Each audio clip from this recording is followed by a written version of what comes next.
ચર્ચાને આગળ વધારીએ. નિમેશ, બેંક્સ માટે થોડો એક વ્યૂ ઓવરઓલ આપણે લઈએ, કારણ કે જે આઉટ પરફોર્મન્સ નિફ્ટી બેંકનું આપણે જોઈ રહ્યા છીએ, નિફ્ટીની સામે એક શરૂઆત તો થઈ ગઈ હતી, પરંતુ આજે આપણે જોઈએ તો અત્યારે સ્ટોક્સ લાઈક એક્સિસ બેંક એક ખરીદદારી, HDFC બેંકમાં એક મજબૂતી, આપણે Kotak Mahindra bank, ICICI bank, Nifty બેંકમાં જે એક મજબૂતી અત્યારે 53,200 તરફ આગળ વધતું આપણે જોઈ રહ્યા છે. કઈ રીતે સલાહ આપશો તમે? કારણ કે ઇનફેક્ટ આજે તો PSUમાંથી પણ SBI જુઓ, SBI પણ લગભગ 0.5% એક મજબૂતી અત્યારે બતાવી રહ્યું છે, ઓલમોસ્ટ ડેઝ હાઈની આસપાસ ટ્રેડ થઈ રહ્યું છે. બેન્કિંગ ઓવરઓલ પ્રાઇવેટ અને PSU કઈ રીતે તમે સમજાવશો? બંને પ્રાઇવેટ અને PSU ની અંદર જોવા જાય તો જે પ્રમાણે બેલેન્સ શીટ ક્લીનઅપ થઈ ગઈ છે અને બધી જ બેંકનું ફોકસ અત્યારે એગ્રેસિવલી ગ્રોથ ઉપર, નવી લોન ડિસ્બર્સમેન્ટ ઉપર કરી રહ્યા છે. અહીંથી બેન્કિંગ સેક્ટરના બે એંગલ બને છે. સૌથી પહેલેલું એંગલ કે જો અહીંથી RBI ઇન્ટરેસ્ટ રેટ કટ કરે છે, બેંકના પાસે ચેલેન્જીસ જે છે, અત્યારે બે ચેલેન્જીસ છે. એક તો નવી ડિપોઝિટ મેળવવામાં જે છે એ લોઅર કોસ્ટની ડિપોઝિટ નથી આવી રહી, કારણ કે ફાઇનાન્શિયલ સેક્ટરની અંદર તમે જુઓ તો 2014 થી અત્યાર સુધી ફાઇનાન્શિયલ સેક્ટરની અંદર મ્યુચ્યુઅલ ફંડ ઇક્વિટીની અંદર લોકોનું ઇન્વેસ્ટમેન્ટ વધ્યું છે. બેંક FDO લોકો તોડાવીને મ્યુચ્યુઅલ ફંડ્સમાં પૈસા અત્યારે પાર્ક કરી રહ્યા છે.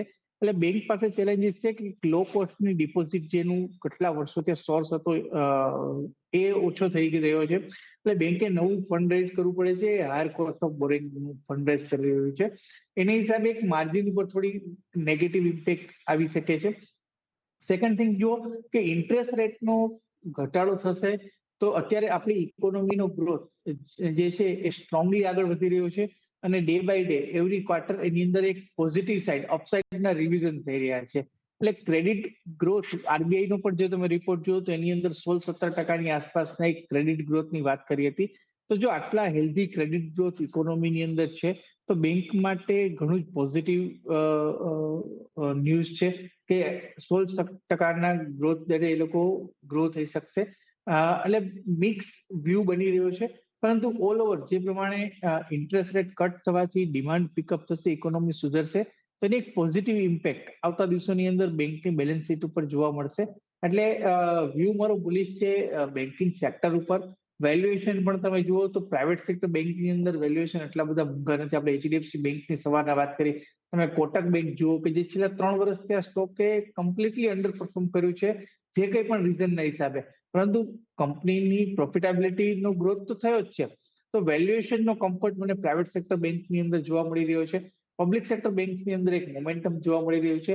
એટલે બંનેની તરફ જોવા જાય તો અહીંથી view all over valuation wise જોવા જાય તો 2019ની અંદર બેન્કિંગ સેક્ટરનો પ્રાઇસ ટુ બુક વેલ્યુ જો તો ઓલમોસ્ટ 3.5%, 3.5 નો હતો પ્રાઇસ ટુ બુક વેલ્યુ, જે અત્યારે ઓલમોસ્ટ 3 ની આસપાસ ચાલી રહ્યો છે.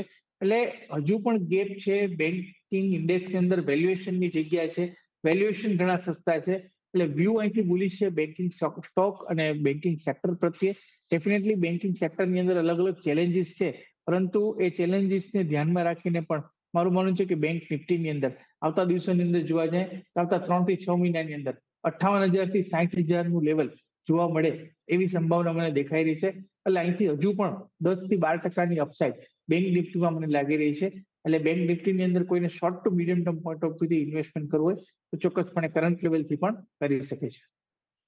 તમે રોકાણ કરી શકો છો. લગભગ ઉપર 15થી 17% એક પોઝિટિવ રિટર્ન આપી શકે છે. 58,000 સુધીના લેવલ્સ નિફ્ટી બેંક પણ બતાવી શકે છે. સાથે તમને જણાવી દઈએ કે આજે ખાસ કરીને જે ફેડના નિર્ણયની અસર ઓવરઓલ માર્કેટે તો બતાવી છે, પરંતુ BFSI ખાસ ફોકસમાં રહેશે. બેન્કિંગ કાઉન્ટર્સ, NBFCs, તો આ બધા પર આજે ખાસ રજૂઆત આપણે લઈને આવીશું 12:30 વાગે માર્કેટ ટ્રેન્ડમાં. આપણા એક્સપર્ટ આપણી સાથે જોડાશે, BFSI સેગમેન્ટ પર ચર્ચા કરશે, સાથે એમની પસંદગી પણ, એમના રેકમેન્ડેશન્સ આપણી સાથે શેર કરશે. એ સાથે નિમેશ, સમય થયો છે કે રજા લઈએ, આપના ડિસ્ક્લોઝર્સ જાણીએ. જે કે આપણે સ્ટોકની ચર્ચા કરી છે, પર્સનલી મારું કોઈ સ્ટોકમાં હોલ્ડિંગ નથી. ક્લાયન્ટને એડવાઇસ આપેલી હોઈ શકે છે અને ક્લાયન્ટની પોઝિશન જે તે સ્ટોકમાં હોઈ શકે છે. દર્શક મિત્રોને વિનંતી કે કોઈ પણ જાતનો ટ્રેડ લેતા પહેલા પોતાના ફાઇનાન્શિયલ એડવાઇઝરનો અચૂક સંપર્ક કરે. આ સમય બોલવા બદલ આપનો ખૂબ ખૂબ આભાર. જી નિમેશ, આપનો પણ આભાર અમારી સાથે જોડાઈ અને માર્કેટ પર ચર્ચા કરી. બ્રિજેશ સિંહ આપણી સાથે જોડાયેલા છે. બ્રિજેશ, એરડા માટે એક વ્યૂ લઈએ. વોલ્યુમ બેઝડ જે અમુક કાઉન્ટર્સ હું જોઈ રહી છું તો એરડા લગભગ 3.25% મજબૂતી અત્યારે બતાવી રહ્યું છે. જબરદસ્ત વોલ્યુમ બેઝડ બેંક આવ્યું છે. આ કંપની માટે ઇનફેક્ટ આજે સમાચારને લીધે પણ ફોકસ છે, કારણ કે ફ્રેશ ઇક્વિટી ઇસ્યુ દ્વારા 4,500 કરોડ કંપની એકત્ર કરશે, અપડેટ છે. કઈ રીતે તમે સલાહ આપશો આના પર? તો ચાંદની અગર તમે જો તો એક રેન્જમાં ટ્રેડ કરે છે. નીચેમાં તમારું 222 224નો છે, ઉપરમાં અગર તમે જો તો 235 થી 238ની આસપાસ આનું એક હર્ડલ છે રેન્જમાં. ફર્સ્ટ ઓફ ઓલ કન્સોલિડેશન બેસમાં છે. તો હું અગર કહું કે તમારું વ્યૂ શોર્ટ ટર્મનો પ્રમાણે તો કરંટ ભાવે તમે બાય કરી શકો. સ્ટોપ લોસ રાખો તમે 220નો. એક માઇનર હર્ડલ છે તમારું એઝ આઈ સેડ 238નો, 238 240નો. મને લાગે છે when this would be cross we can see stock jumping towards the level of 260 plus also. તો કરંટ ભાવે તમે બાય કરી શકો. ઓર અગર તમારું વ્યૂ બ્રેકઆઉટની સ્ટ્રેટેજીમાં છે તો તમે 240ની ઉપર અગર ટ્રેડ થાય તો બાય કરીને ચાલો. ત્યાં તમારું સ્ટોપ લોસ રાખો તમે 234નો and play for the target of 260 plus. અગર તમારો વ્યૂ છે કે let it consolidate and then it move up, તો કરંટ ભાવે તમે બાય કરી શકો. સ્ટોપ લોસ રાખો તમે 220નો, play for the target of 260. તો બંને પ્રમાણે કરંટ ભાવે ઓર બ્રેકઆઉટ પ્રમાણે ઓલ્સો ટ્રેન્ડ મજબૂત છે, બાય કરી શકો. ખરીદારી થઈ શકે એક કાઉન્ટર એરડા માટેનો એક વ્યૂ. રિયલ્ટીમાં આજે મજબૂતી છે બ્રિજેશ, તો એમાંથી એક કાઉન્ટર માટેનો વ્યૂ લઈએ. ખરીદારી બતાવી રહ્યું છે DLF માટે. અન્ય કાઉન્ટર્સ પર પણ વ્યૂ લઈએ, કારણ કે ગોદરેજ પ્રોપર્ટીઝ જુઓ, મહિન્દ્રા લાઈફ સ્પેસ, પ્રેસ્ટીજ એસ્ટેટ્સ માટે એક ફોકસ ત્યાં ખરીદારી છે. મેક્રોટેક ડેવલપર્સ લોધા માટે તો આજે સમાચારને લીધે પણ ફોકસ છે, કારણ કે કંપની નવા અધિગ્રહણ કરાર કર્યા છે. કઈ રીતે ઓવરઓલ રિયલ્ટી માટેની તમારી સલાહ રહેશે? તો as you have discuss regarding કે તમારું પ્રેસ્ટીજ હતું, બીજું તમારું DLF છે, ગોદરેજ પ્રોપર્ટી છે એન્ડ તમારું લોડા છે. સો આમાં મારું બે કાઉન્ટર છે કે જો ટ્રેન્ડ વાઇઝ મને લાગે છે કે they can out perform. Number 1 would be Prestige state. Prestige સ્ટેટને અગર તમે જો તો 1914ની આસપાસના ભાવમાં ટ્રેડ કરે છે એન્ડ આનું જો ટ્રેન્ડ છે મજબૂત છે. તમે for a very short term time frame 1875નો એક સ્ટોપ લોસ રાખીને ચાલો and play for the target of 52 week high. 2074નો જો હાઈ છે that might be achievable. Excuse મી.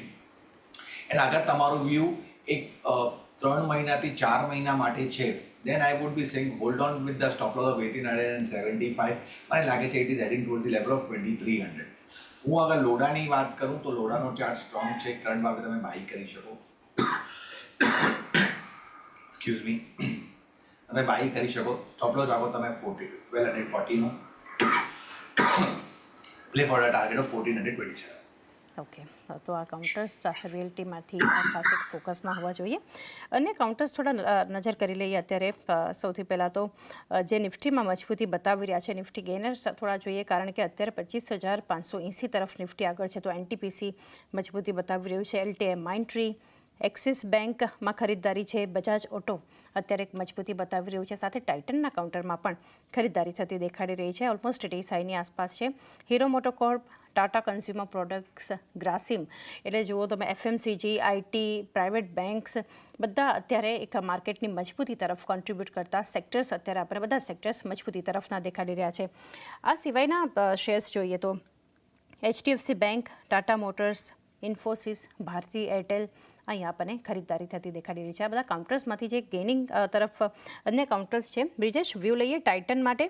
3781 અત્યારે DSIની આસપાસ ટાઇટન ટ્રેડ થઈ રહ્યું છે 0.5% એક મજબૂતી સાથે. કઈ રીતે તમે સલાહ આપશો? તો ટ્રેન્ડ તો આનું મજબૂત છે એન્ડ અગર તમે ડેલી ચાર્ટમાં જો તો જો પ્રીવિયસ સ્વિંગ લો હતું આનું, ત્યાંથી આમાં બાઇંગ આવી છે. અને અગર હું સ્વિંગની વાત કરું લોની, તો આનું 3118નો લો હતો. ત્યાંથી અગર તમે જો તો એક હાયર ટોપ હાયર બોટમ ફોર્મેશનમાં ટ્રેડ કરે છે.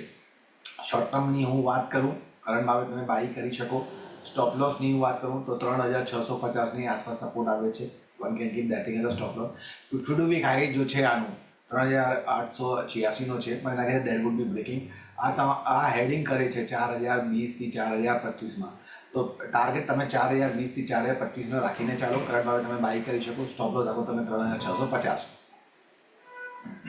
ઓકે વ્યૂ બનતા જોઈ રહ્યા છે 3650 એક સ્ટોપ લોસ રાખી શકો છો કાઉન્ટર ટાઇટન માટે. ભારતીય એરટેલ મજબૂત અત્યારે 1671 આ કાઉન્ટર પણ ડે હાઈની આસપાસ ટ્રેડ થઈ રહ્યો છે. બધા સ્ટોક્સ લગભગ આપણને ઓપનિંગ લેવલ કરતાં મજબૂતી વધારતા દેખાડી રહ્યા છે. એરટેલના ચાર્ટ પર એક વ્યૂ લઈએ બ્રિજેશ.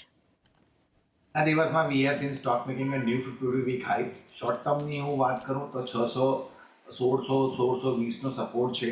એન્ડ ઇવન અગર તમારું વ્યૂ વેરી શોર્ટ ટર્મનો છે કે એક વીક માટે, એક વીક માટે છે, તો તમે કરંટ ભાવે તમે બાય કરી શકો. ઉપરમાં જો આનું જો સપોર્ટ આવે છે 1630નો સપોર્ટ આવે છે, keep that thing as a stop loss. મને લાગે છે it is heading towards the first zone 1720 1725નો ટાર્ગેટ આવે છે. And target can be extended more also. 1820 પણ ઉપરમાં ચાર્ટમાં દર્શાય છે. તો for a very short term time frame current ભાવે બાય કરીને ચાલો. 1630નો stop loss play for the target of 1720-25. And આની ઉપર ક્લોઝિંગ આપી then it is heading towards the level of 1820.